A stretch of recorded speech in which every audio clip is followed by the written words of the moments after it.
And here I am at the base of Lake Kluane, Yukon Territory.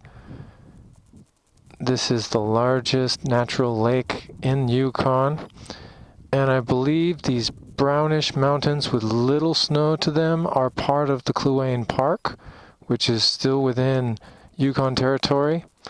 But if I pan here to my left, and you see those other mountains kind of behind the trees with more snow on top, I believe that would be Alaska.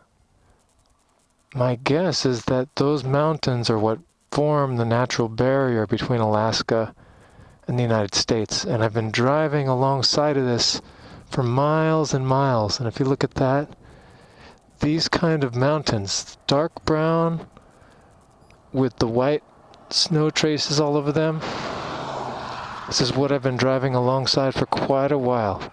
Quite impressive.